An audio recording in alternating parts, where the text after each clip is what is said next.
जय हिंद सभी को। आज हम लोग इस समय चर्चा का बहुत बड़ा विषय बना हुआ भारत चीन सीमा विवाद। तो आज हम लोग भारत चीन सीमा विवाद के संबंध में पढ़ने जा रहे हैं, यानी भारत और चीन के मध्य ये सीमा विवाद क्यों बार बार आपका उठता है और भारत और चीन के मध्य ये विषय बार बार क्यों उठता है। दूसरी बात, देखिए ये टॉपिक एक बहुत बड़ा टॉपिक है जिसको हम आज एक छोटा सा प्रयास कर रहे हैं। अगर ये छोटा सा प्रयास आपको अच्छा लगे तो इस वीडियो का लिंक आप अपने मित्रों में या अपने दोस्तों में या आपके जो भी स्टडी ग्रुप है उनमें भेज सकते हो। आपको बता दें कि आपकी अगली आने वाली जो भी परीक्षाएं होंगी उनके संबंध में तो ये इम्पोर्टेंट है ही, लेकिन इसके बाद भी आपको ये जरूर जानकारियां होनी चाहिए, यानी ये आपको पता होना चाहिए कि भारत और चीन के मध्य आखिर ये विवाद बार बार क्यों जन्म लेता है। क्या ये विवाद शुरू से ऐसे ही था या ये विवाद बीच में ऐसे बनने लगा, इसके बाद 2020 में ये विवाद फिर से क्यों उठा। तो आज हम लोग इसके इतिहास से उठा करके आज तक के पॉइंट ऑफ व्यू को इसी वीडियो में एक छोटा सा प्रयास है हमारा, देखते हैं कहाँ तक पहुँचते हैं। हालांकि ये टॉपिक बहुत बड़ा टॉपिक है, इस पर जितनी चर्चा की जाए उतना भी समझने के लिए कम होगा, लेकिन फिलहाल हम इसमें दोनों पॉइंट ऑफ व्यू लेकर के चलेंगे। एक तो हमारा पॉइंट ऑफ व्यू होगा एग्जाम का कि कौन कौन से पॉइंट आपसे टच किए जा सकते हैं। दूसरा हमारा टॉपिक होगा कि आप इन चीजों को जानें, क्योंकि आप भारत के एक नागरिक हैं और भारत के संबंध में जानने का अधिकार सबको होता है। भारत के संबंध में जानने के लिए सबसे पहले हम लोग इसके इतिहास की पृष्ठभूमि पर कदम रखते हैं। ये विषय यूपी पीसीएस वालों के लिए मेंस में बहुत इंपॉर्टेंट रोल अदा करेगा, क्योंकि ये टॉपिक भारत की विदेश नीति का टॉपिक भी बनता है। तो भारत की विदेश नीति से भी एक क्वेश्चन यहाँ से बनेगा, निश्चित रूप से बनेगा। दूसरी बात, यूपी पीसीएस प्री वाले जो भी कैंडिडेट होंगे उनसे क्वेश्चन यहाँ से जरूर पूछा जाएगा। इसके बाद जो अदर एग्जाम से भी रिलेटेड स्टूडेंट हैं उनमें उनसे भी इससे क्वेश्चन पूछे जाएंगे, और वो क्वेश्चन इस तरीके के होंगे कि यह क्षेत्र किस सीमा में पड़ता है या भारत और चीन के मध्य सीमा रेखा यहाँ पर किस नाम से जानी जाती है। तो चलिए आज शुरू करते हैं हम लोग अपने इस टॉपिक को, और इसकी शुरुआत आज हम लोग ऐतिहासिक पृष्ठभूमि से करते हैं। देखिए सबसे पहले हम लोग आ जाते हैं स्वतंत्रता के करीब। तो स्वतंत्रता के करीब भारत और चीन दोनों को एक साथ लेकर के चलेंगे। भारत और चीन को हम लोग एक साथ लेकर के चलते हैं 1950। 1950 आप लोग पेन और कॉपी लेकर के बैठिएगा। मैप हो सके तो इंडिया का मैप खोल करके बैठिएगा। वर्ल्ड मैप हो तो बहुत अच्छा है, अच्छी तरीके से समझ में आ जाएगा। मैप से भी देखते जाइएगा, क्योंकि यहाँ पर हम सारी चीजें नहीं लिख सकते थे या सारे मैप नहीं बना सकते थे एक बार में, इसलिए हमने यहाँ से थोड़ा सा हम शुरुआत कर रहे हैं। तो ये काम कर लीजिएगा आप लोग। तो सन था 1950। भारत ने अपने आप को गणतंत्र बना लिया। गणतंत्र कैसे बना? क्योंकि इंडियन कॉन्स्टिट्यूशन इसी 1950 में लागू हुआ।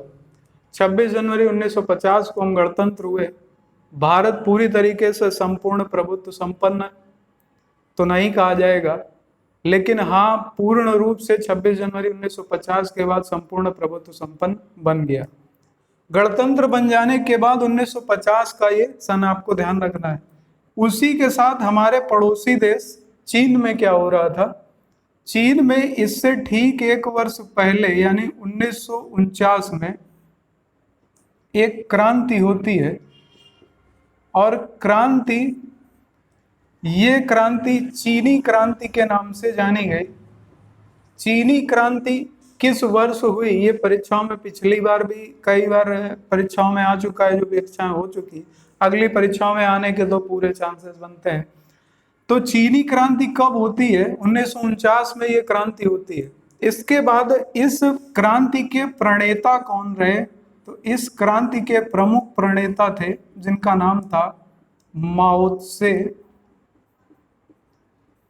तुंग। माओ त्से तुंग इस क्रांति के प्रमुख प्रणेता थे और ये क्रांति सफल भी रही और ब्रिटेन स्वतंत्र भी हुआ।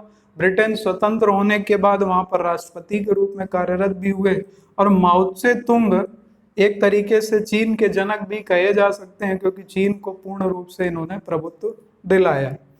माओ त्से तुंग राष्ट्रपति बनते हैं। माओ त्से तुंग ने किया क्या? माओ त्से तुंग ने अपनी एक नीति चली। माओ त्से तुंग का ये कहना था कि जो सत्ता है वो सत्ता बंदूक की बैरल से निकलती है, उनका ये मानना था। और उन्होंने चीन को एक, कहा जाए कि चीन को अपनी पराकाष्ठा पर ले जाने के पूरे प्रयास किए। तो यहां से 1949 में ये बदलाव देखने को मिलता है। तो ये 1950 इधर हमारा भारत था जो गणतंत्र बना, यानी कॉन्स्टिट्यूशन हम लोगों ने लागू कर लिया। इधर चीन ने 1949 में क्रांति के माध्यम से भी स्वतंत्रता प्राप्त कर ली। अब यहां से अगली बात देखने में आती है, इस समय भारत और चीन के बीच के जो पारस्परिक संबंध थे, यानी जो आपसी संबंध थे, वो बहुत अच्छे संबंध थे। हमारे संबंध इनसे किसी भी तरीके से इस समय बुरे नहीं थे, हम लोग बहुत अच्छे तरीके से थे। लेकिन समय आता है 1954 का।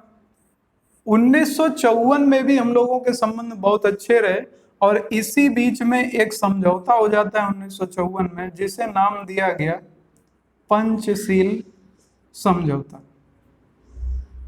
अब पंचशील समझौता होता है। पंचशील समझौता आप लोग जान ही रहे हैं। पंचशील समझौते के बारे में आप लोग अपनी तरफ से भी पढ़ लीजिएगा। हम कुछ पॉइंट हैं जो आपके दिमाग में डालेंगे, अगर आप लोग इनको और भी ज्यादा पढ़ना चाहते हैं तो आप लोग अपने तरफ से भी पढ़ सकते हैं। तो 1954 में पंचशील समझौता होता है। अब बात आती है कि ये पंचशील समझौता किसके किसके बीच हुआ? तो ये भारत और चीन के बीच हुआ। भारत और चीन के बीच पंचशील समझौता होता है और सारी चीजें बहुत अच्छी तरीके से चलने लगी। दोनों एक मित्र राष्ट्र की तरीके चल रहे थे। जब पंचशील समझौता हो गया तो जो समय आया 1954 में ये समझौता हुआ और लगभग 1959 तक सारी चीजें बहुत अच्छी चल रही थी।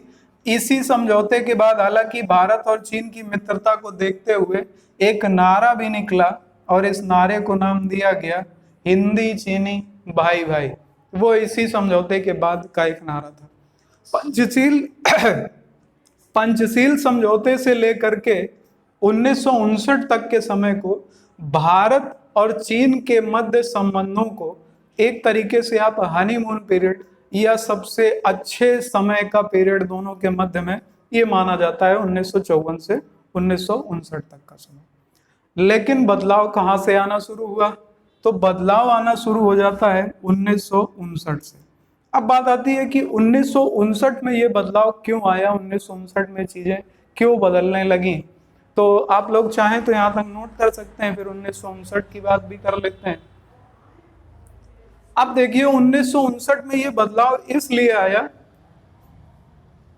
क्योंकि 1959 में भारत में चाइना से धर्मगुरु आ गए जिनका नाम था दलाई लामा।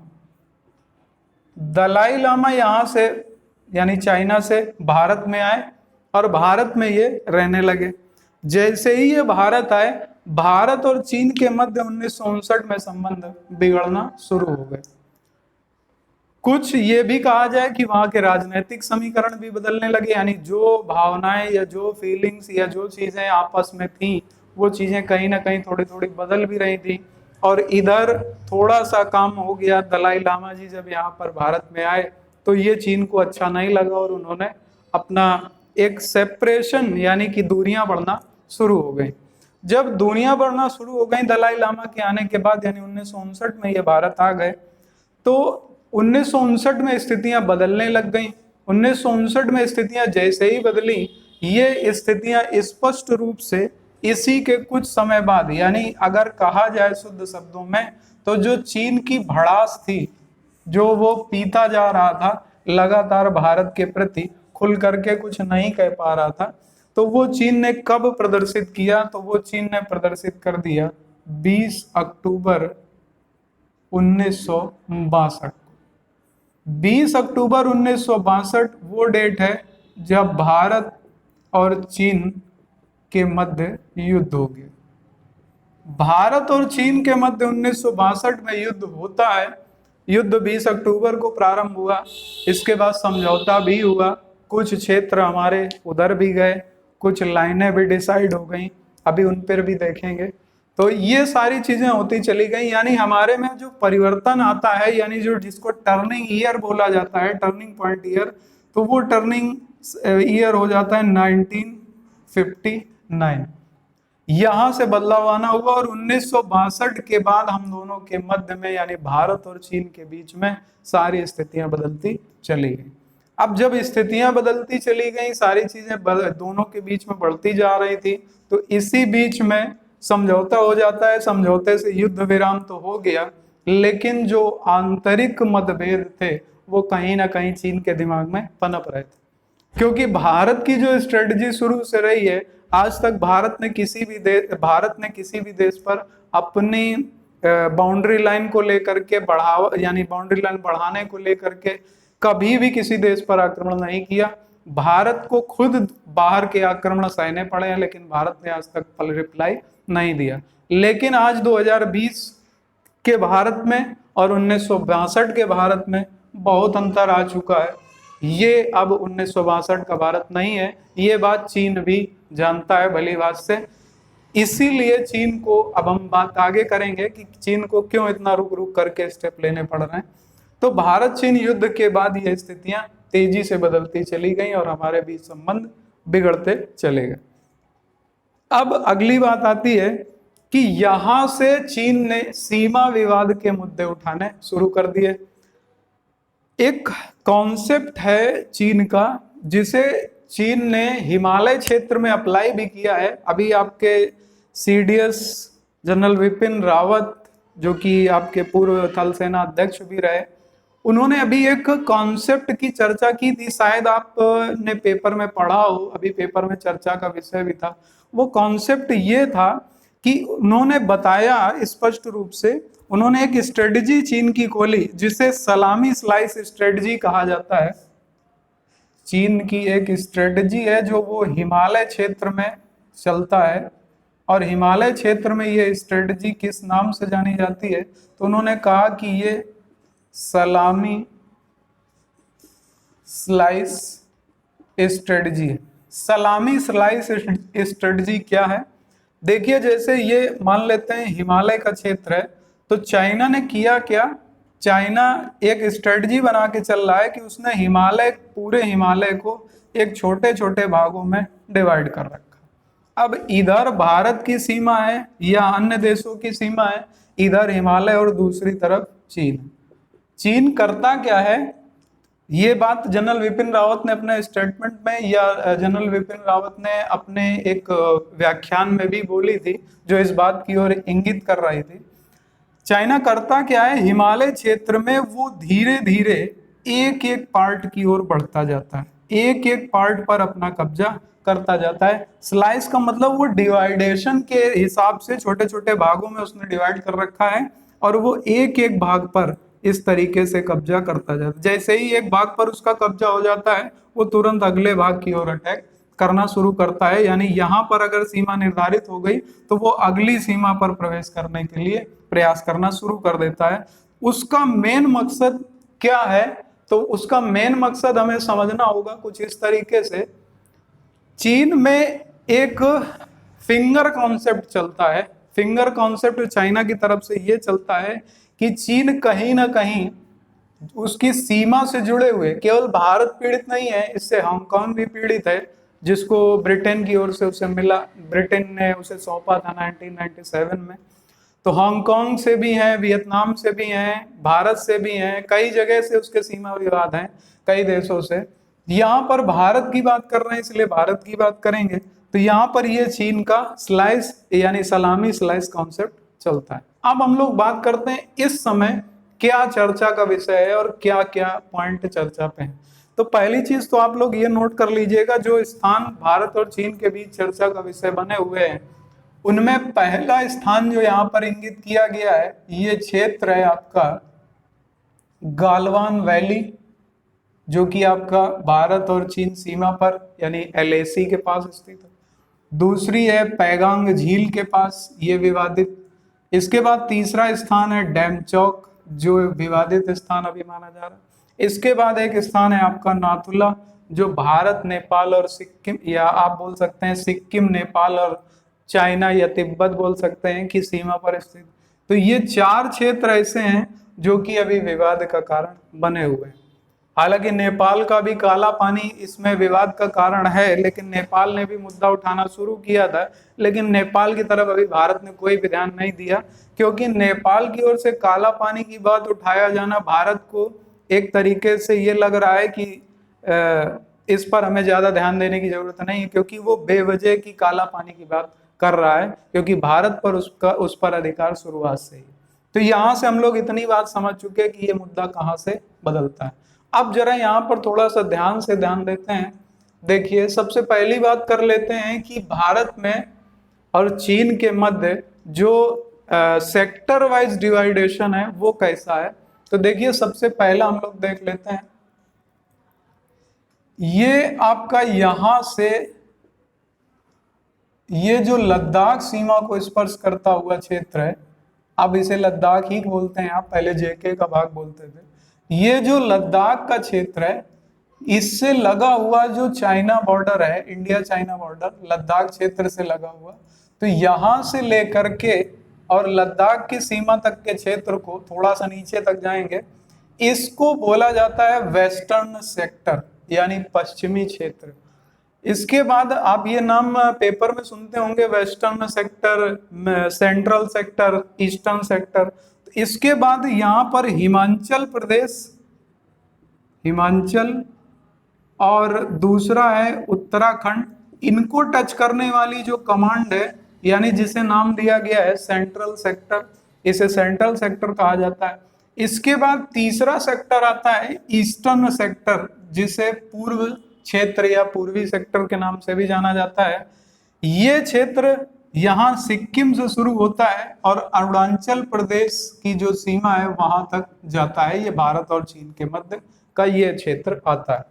इसके बाद यहाँ पर भूटान को हमें छोड़ना होगा, क्योंकि भूटान हमारा भाग नहीं है। तो भूटान को छोड़ करके सिक्किम से लेकर के अरुणाचल प्रदेश तक का जो भाग आता है, ये ईस्टर्न सेक्टर है, ये सेंट्रल सेक्टर है, ये वेस्टर्न सेक्टर है। तो ये क्षेत्र हम लोगों को पहली चीज तो ये समझने होंगे।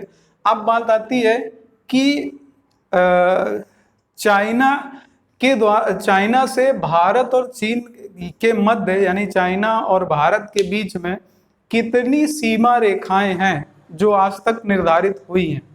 क्योंकि मैकमोहन तो आप सब जानते हैं कि मैकमोहन रेखा भारत और चीन के बीच है, लेकिन इसके पहले भी हम लोग थोड़ा सा चलेंगे और ये देखेंगे कि भारत और चीन के बीच कब कब कौन कौन सी सीमा रेखाएं निर्धारित हुई। तो यहाँ पर आप लोग देख रहे होंगे कि समय लिखा हुआ है 1865। 1865 में भारत और चीन के मध्य में एक सीमा निर्धारित हुई थी, जिसे नाम दिया गया था जॉनसन लाइन। ये जो सबसे बाहर का क्षेत्र है, जॉनसन लाइन के नाम से इसे जाना गया था।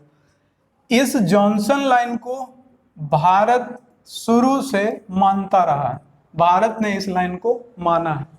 भारत बोलता है कि ये क्षेत्र जो यहां से सीमा निर्धारित हुई थी, यही क्षेत्र की सीमा भारत के लिए मान्य है।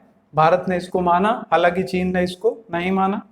इसके बाद जो मैकार्टन मैकडोनाल्ड रेखा है, ये वाली लाइन जिसको यहां से दिखाया गया, चाइना ने इसे माना था, चीन ने इसे माना था, भारत ने इसे नहीं माना। भारत ने इसे क्यों नहीं माना? क्योंकि ये इस रेखा का उल्लंघन था और ये इसके अंदर आ रही थी, इसलिए भारत ने इसे नहीं माना। तो भारत ने इसे मानने से मना कर दिया। भारत शुरुआत में भी मानता था, तो किसे मानता था? जॉनसन लाइन को। अब दूसरी लाइन आ गई जिसका नाम था मैकार्टन मैकडोनाल्ड रेखा। ये कब बनी? ये 1899 में निर्धारित हुई। ये आपका भारत से स्वतंत्रता के काफी पहले की बात है, यानी आप ये बोल सकते हैं कि ये ब्रिटिशर्स के समय की बात। इसके बाद अब बात आती है कि 1962 का जब युद्ध हुआ, 1962 के युद्ध हो जाने के बाद परिवर्तन आ गया। लेकिन एक रेखा की, चलिए एक बात और कर लेते हैं ये भी, 1914 में ब्रिटिश काल में ही एक लाइन और डिसाइड हुई जिसका नाम था मैकमोहन रेखा।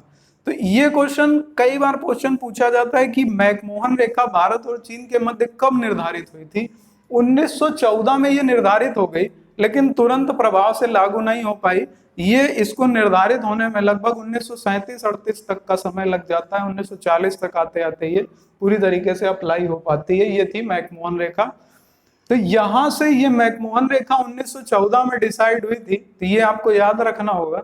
एक क्वेश्चन यहां पर और पूछा जा सकता है कि मैकमोहन रेखा भारत और चीन के मध्य तो है, लेकिन यह किस राज्य के बीच में पड़ती है। तो याद रखिएगा, मैकमोहन रेखा आपके अरुणाचल प्रदेश और तिब्बत, या अरुणाचल प्रदेश और चीन के मध्य की जो सीमा है, इसी को मैकमोहन रेखा के नाम से जाना जाता है।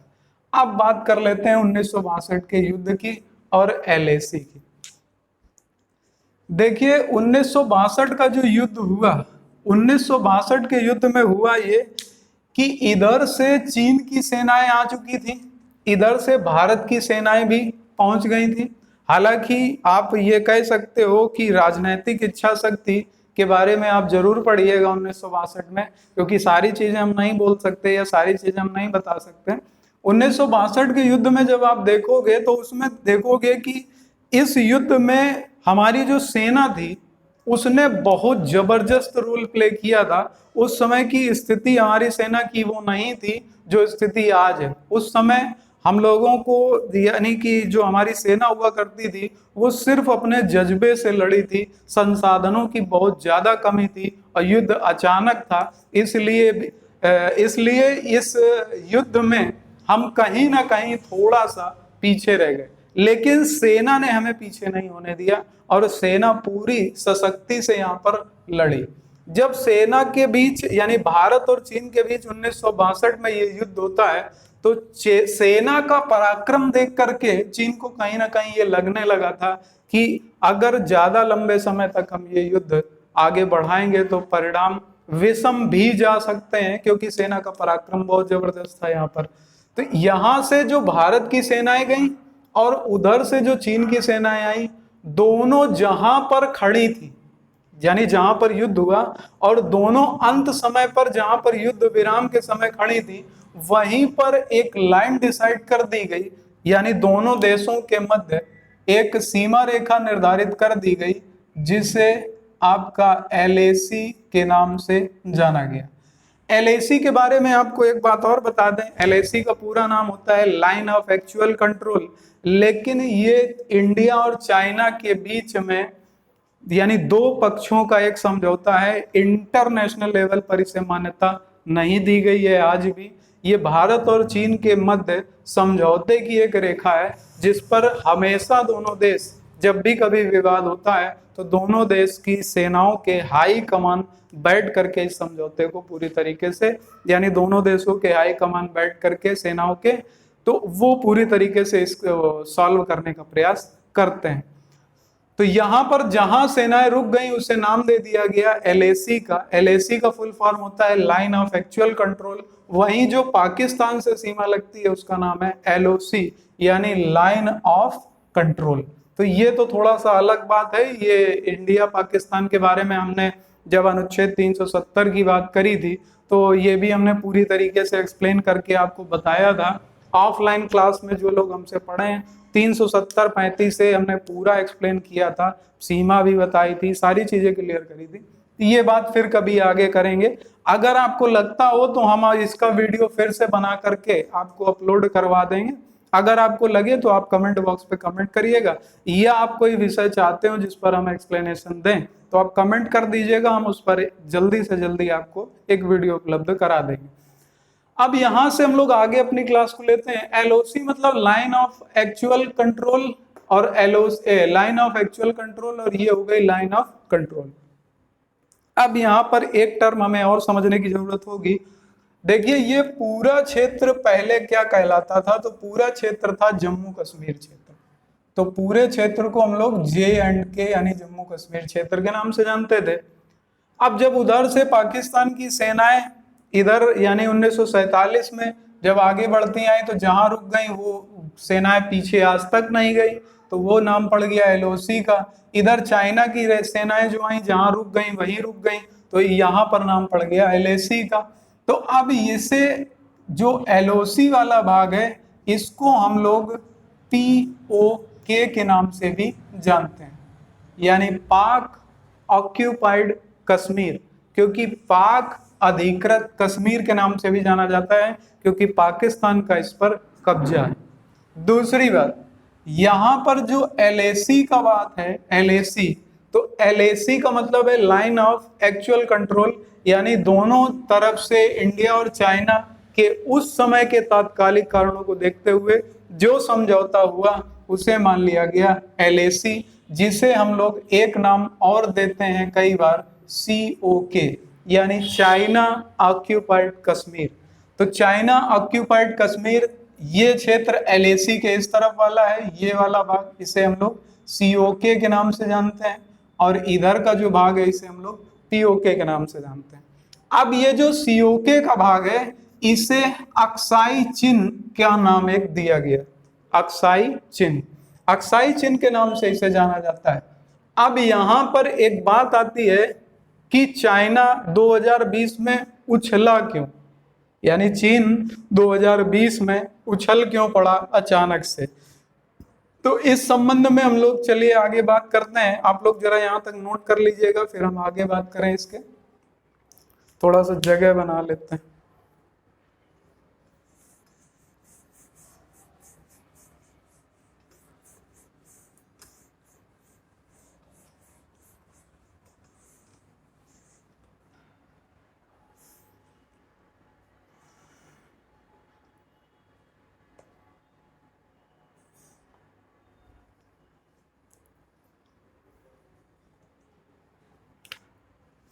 अब बात आती है 2020 में ये क्यों हुआ। तो आपको बता दें 2020 में ये चाइना उछला क्यों, तो 2013 से लेकर के 2020 तक चीन अपनी सीमा को 1000 से ज्यादा बार उल्लंघन चीन अपनी सीमा का कर चुका है। क्यों किया है ये बताते हैं। देखिए यहां पर त्रिकोणीय बातचीत को भी ले लेते हैं। त्रिकोणीय में मतलब एक तो हो गया पाकिस्तान, एक हो गया इंडिया और एक हो गया चाइना। अभी हमने आपको एक टर्म बताया था 370 और 35A, ये जम्मू कश्मीर को विशेष राज्य का दर्जा देता था, जिसको भारत ने क्या किया, भारत ने इसे कैंसिल कर दिया।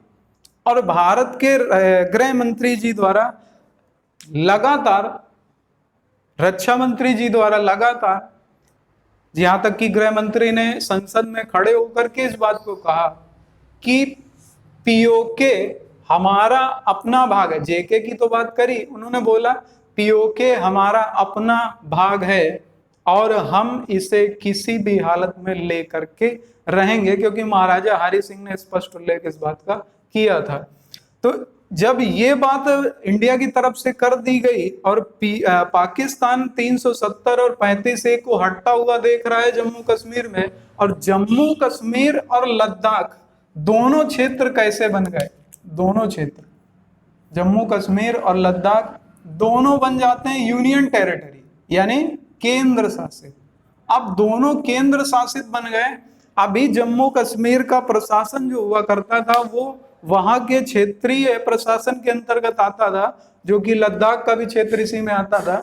लेकिन केंद्र शासित प्रदेश बन जाने के बाद अब केंद्र का डायरेक्ट दखल हो गया इन दोनों क्षेत्रों पे, चाहे वो क्षेत्र लद्दाख हो और चाहे वो क्षेत्र जम्मू कश्मीर हो।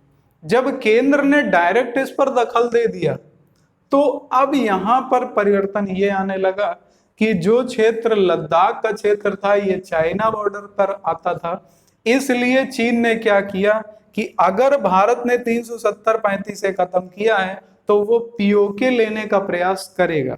यानी भारत पीओके को अपनी तरफ लाने का प्रयास करेगा, जिसमें कोई भी कसर वो नहीं छोड़ेगा, क्योंकि भारत के जो प्रमुख नेता हैं जो कि उच्च पदों पर हैं, भारत के सर्वोच्च पदों पर हैं, उनका एक मोटिव है कि उन्हें पीओके यानी जो भारत का अपना क्षेत्र है उसे यहाँ पर लेना है, जिसकी एक तरीके से कहा जाए कि यूएन द्वारा भी परमिशन दे दी गई थी 1948 में ही।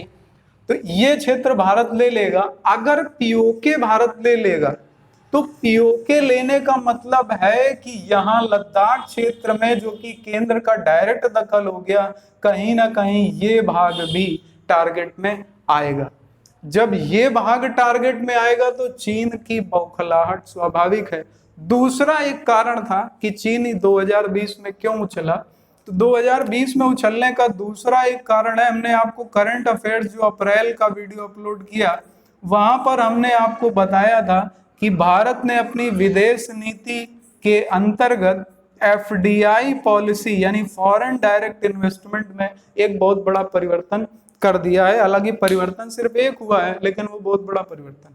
वो परिवर्तन ये कहता है, परिवर्तन के अंतर्गत ये कहा गया कि कोई भी भारत का सीमावर्ती देश हो, चाहे वो नेपाल हो, चाहे वो भूटान हो, चाहे बांग्लादेश हो, चाहे आपका चीन हो, चाहे आपका पाकिस्तान हो, अगर इन देशों की कोई कंपनी भारत आती है या भारत में निवेश करती है तो उसे परमिशन इंडियन गवर्नमेंट से लेनी होगी, यानी भारत सरकार से पहले उसे परमिशन लेनी होगी, तभी वो इनमें निवेश कर पाएगा। तो यहां तक आपको उम्मीद है सारी चीजें समझ में आ रही होंगी। हमने कहा था ये टॉपिक बहुत बड़ा टॉपिक है। अगर आप लोगों को अच्छा लग रहा हो, पढ़ने में चीजें समझ में आ रही हो, तो आप बताइएगा। इसी विषय पर हम एक वीडियो और अपलोड कर देंगे। इसमें बताने के लिए हमारे पास बहुत कुछ है, लेकिन समय ये थोड़ी सी चीजें दिक्कत करती हैं, तो नोट कर लीजिएगा यहाँ तक, फिर आगे देखते हैं।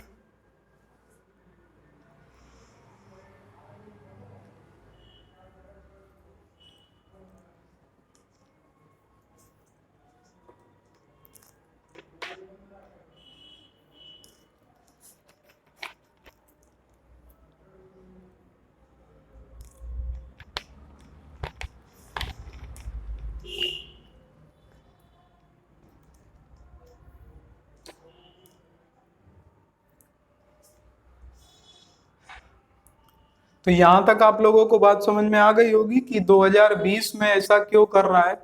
एक कारण और है, वो कारण आप सब लोग उसको एक तरीके से अगर हम अपनी कानपुर की भाषा में कहें तो उस कारण को आप भोग रहे हो। और वो कारण कौन सा है जिसका हम लोगों का उसमें कोई दोष नहीं है, लेकिन हम लोगों को वो कारण भोगना पड़ रहा है, कोविड-19। शायद कोविड-19 ना आता तो शायद हम लोगों के बीच में इतनी दूरियां ना होती, हम लोग ऑनलाइन क्लास यानी हम ऑनलाइन शायद है कि ना होते। तो कोविड-19 एक बहुत बड़ा कारण है। क्यों कारण है ये भी समझते हैं। देखिए, इसको अगर आर्थिक दृष्टि से समझा जाए तो पूरे विश्व की जो इस समय इकोनॉमी है, ये इकोनॉमी डाउन पर जा रही है, यानी मंदी की स्थिति आ रही है। अभी एक बहुत बड़ी संस्था है अंकटाड ने अपना एक रिपोर्ट जारी किया है और उस रिपोर्ट में कहा था कि विश्व में दो देश ही ऐसे हैं, विश्व में दो देश ही ऐसे हैं जिनकी अर्थव्यवस्थाएं इस मंदी के घेरे में नहीं आएंगी। उनकी अर्थव्यवस्थाएं कुछ समय बाद फिर से बढ़ने लग जाएंगी, जो मंदी से बाहर रहेंगे। उनमें से एक देश है आपका चीन, दूसरा देश है आपका अपना भारत। ये दो वो देश हैं जो मंदी के दौर में नहीं आएंगे, यानी मंदी के प्रभाव से बाहर रहेंगे। बाकी पूरे विश्व के हर देश में मंदी देखी जाएगी। यहां से क्वेश्चन और आपसे पूछा जा सकता है, विश्व का वह पहला देश जिसके लिए अंकटाड ने कहा कि वह विश्व में सबसे पहला देश है जो कोविड-19 के कारण मंदी के प्रभाव में आ चुका है, तो मंदी के प्रभाव में कोविड-19 के कारण जो देश सबसे पहला है जो आ चुका, वो देश है जापान। शायद आप लोग सोच रहे होगे हम पाकिस्तान बोलेंगे, नहीं, पाकिस्तान पहले से ही मंदी के दौर पे है, उसका कोविड-19 से कोई लेना देना नहीं है। तो मंदी के दौर पे कोविड-19 के कारण जो देश सबसे पहला है वो है जापान, और विश्व की सभी देशों की अर्थव्यवस्थाएं मंदी में जाएंगी, लेकिन रिपोर्ट में कहा गया चीन और भारत इसके अंतर्गत नहीं आएंगे। इस कारण भी क्योंकि चीन किसी भी देश को अपने से बढ़ते हुए नहीं देख सकता है। अब यहां से एक बात और करना चाहेंगे इसी जगह पर, भारत और चीन एफडीआई पर उछलता क्यों है? तो भारत और चीन यानी चाइना जो है वो एफडीआई के नीति के अंतर्गत उछला क्यों? तो एफडीआई नीति में इसी साल परिवर्तन हुआ है। चाइना क्यों उछल पड़ा? तो देखिएगा, भारत और चीन के मध्य कुल व्यापार जो प्रत्येक वर्ष होता है वो होता है लगभग $96 बिलियन का पूरे वर्ष में, जिसमें भारत को कोई फायदा नहीं है। चीन का लाभ हो जाता है लगभग 56 से 60 बिलियन डॉलर का। ये हर साल हम लोग यानी हम भारतीय हर साल 56 से 60 बिलियन डॉलर कमा करके चीन को दे रहे हैं। यानी ये मुख्य कारण है जो भारत और चीन के मध्य व्यापार, इतना बड़ा व्यापार है $96 बिलियन का, जिसको पर भारत को कोई विशेष लाभ नहीं है। इसीलिए आपने देखा होगा कि प्रधानमंत्री जी ने कहा था कि भारत आत्मनिर्भर बने। तो भारत आत्मनिर्भर जब बनेगा तो यहाँ पर जो व्यापार में डिजिट चढ़ा हुआ है $96 बिलियन, हो सकता है ये डिजिट यही हो, लेकिन लाभ यहाँ चाइना की जगह आप लिख रहे होंगे भारत का।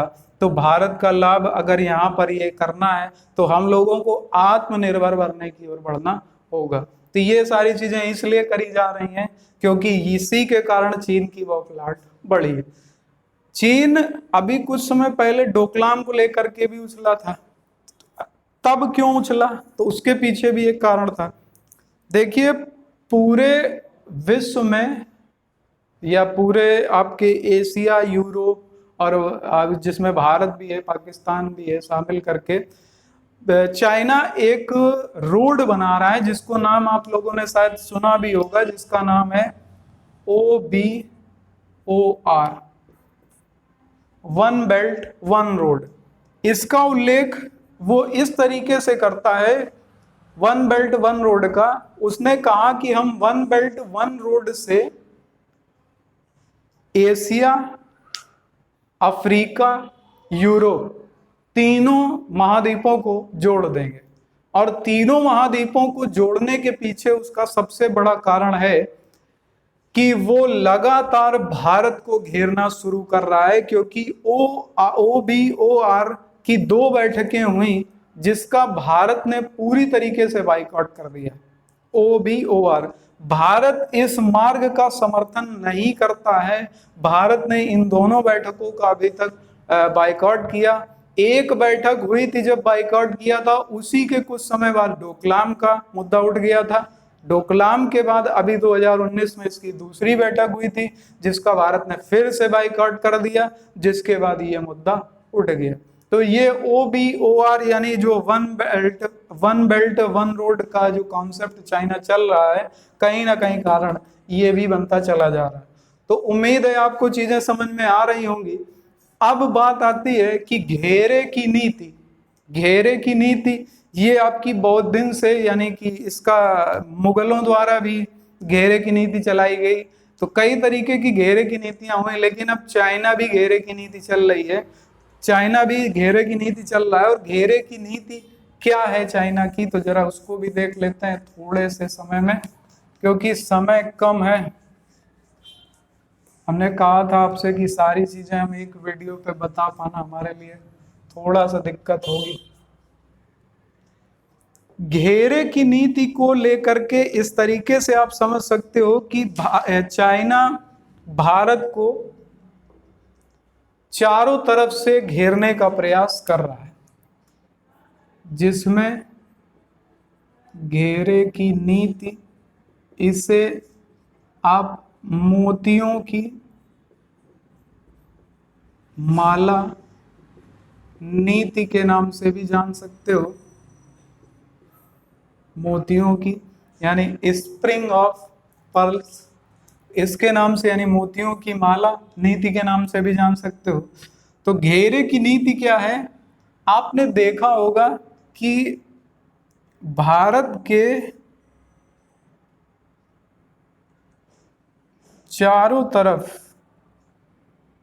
चाइना ने एक कॉन्सेप्ट चल दिया था बहुत पहले, और कॉन्सेप्ट ये था यहां पर पाकिस्तान के पास, यहाँ चाइना के पास, यहाँ बांग्लादेश के पास, चाइना ने कुछ अपने अड्डे बनाने शुरू कर दिए, यानी बंदरगाह डेवलप करने शुरू कर दिए थे, जिसमें पाकिस्तान के पास उसने जो डेवलप किया उसका नाम है ग्वादर बंदरगाह। काफी चर्चा में रहा। हमने बताया आपको, बताने के लिए मेरे पास बहुत कुछ है, लेकिन अगर आप लोग को अच्छा लग रहा हो, कमेंट आप लोग करोगे अगर, तो हम एक वीडियो और बना देंगे, तो ये चीजें भी आपको बहुत अच्छे तरीके से समझा देंगे। तो ग्वादर बंदरगाह पाकिस्तान के पास ये बना रहा है, जिस पर अभी आपने देखा ही था, काफी विवाद भी हुआ, क्योंकि यहां से होकर के ये इस तरफ से होकर के यहां से जा रहा है। अगर ये ग्वादर का क्षेत्र यहां से आता है यहाँ पर, तो अगर यहाँ से ये ग्वादर रोड आ रहा है, जो आपका जो कासगर, चाइना कासगर, कासगर पड़ता है चाइना में, ये कासगर से और यहाँ ग्वादर तक रोड आ रहा है। तो जो ग्वादर तक रोड आ रहा है, चाइना के कासगर से ग्वादर तक, हालांकि ग्वादर आपका यहाँ पड़ेगा इस जगह पर, इस तरीके से अरब सागर के पास, ये चाइना से जो ग्वादर के लिए रोड आ रहा है, ये पीओके से होकर के आ रहा है। तो अब यहां पर अगर ये क्षेत्र भारत ले लेगा, तो इसका जो चाइना का कासगर ग्वादर प्रोजेक्ट है, यानी ग्वादर जो बंदरगाह वो डेवलप कर रहा है, ये प्रोजेक्ट चाइना का बेकार हो जाएगा, यानी कहीं ना कहीं ये प्रोजेक्ट जो है चाइना का रुक जाएगा। एक कारण ये भी है, इसलिए भी चाइना उछल रहा है, क्योंकि कोई भी प्रोजेक्ट पर वो अपना पूरी तरीके से। इसके बाद यहां पर श्रीलंका के पास एक बंदरगाह डेवलप कर रहा है, जिसका नाम है हम्बन टोटा। हम्बन टोटा आपका श्रीलंका के पास विकसित कर रहा है। ये दूसरा हो गया जहां पर घेरने का प्रयास चल रहा है। इसके बाद तीसरा यहां पर जो बंदरगाह डेवलप कर रहा है, ये चटगांव के पास विकसित कर रहा है, चटगांव बंदरगाह। ये आपका पड़ता है बांग्लादेश में। आप यहां से देख सकते हो, स्पष्ट रूप से आपको दिख रहा होगा कि भारत को चारों तरफ से घेरने का प्रयास चल रहा है। दूसरी बात, चाइना का जो दक्षिणी चीन सागर पर दखल था, यानी चाइना दो महासागरों पर अपना दखल देने का प्रयास कर रहा है, या पूरी तरीके से प्रभुत्व स्थापित करने का प्रयास कर रहा है।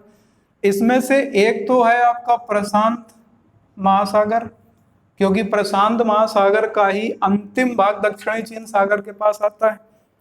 दूसरा, यहां से जो ये डेवलप कर रहा है, तो ये अगर हम इसको मिला दें तो ये एक तरीके से माला बन जाती है। हालांकि इसमें अभी और भी कई स्थान है, मालदीव को लेकर के भी डेवलप कर रहा था, लेकिन वहां राजनीतिक परिवर्तन हो गया तो वो नहीं कर पाया। महासागर में पहला तो प्रशांत और दूसरा महासागर है हिंद। यहां पर कौन सा महासागर आता है? हिंद। तो दो महासागरों पर अगर वो नियंत्रण अपना बना लेगा, तो भारत को वो चारों तरफ से घेर लेगा, और भारत को अगर वो चारों तरफ से घेर लेगा तो वो अपने फिंगर कॉन्सेप्ट पे सफल हो जाएगा, यानी कि वो दबाव बना करके व्यापार भी करेगा, और व्यापार ही चाइना की मेन रीढ़ है।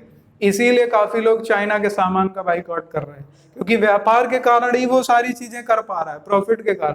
जिसमें हमने आपको बताया, फिंगर कॉन्सेप्ट ये कहता है कि चाइना तिब्बत को एक हथेली मानता है, और 5 उंगलियां जो मानता है, वो उन 5 उंगलियों में पहला क्षेत्र आता है लद्दाख, दूसरा क्षेत्र आता है नेपाल, इसके बाद आता है भूटान, पहला क्षेत्र लद्दाख, दूसरा क्षेत्र नेपाल, तीसरा क्षेत्र सिक्किम, चौथा क्षेत्र भूटान और पांचवा क्षेत्र आता है आपका अरुणाचल प्रदेश। तो ये अगर हम लोग हाथ को इस तरीके से समझें,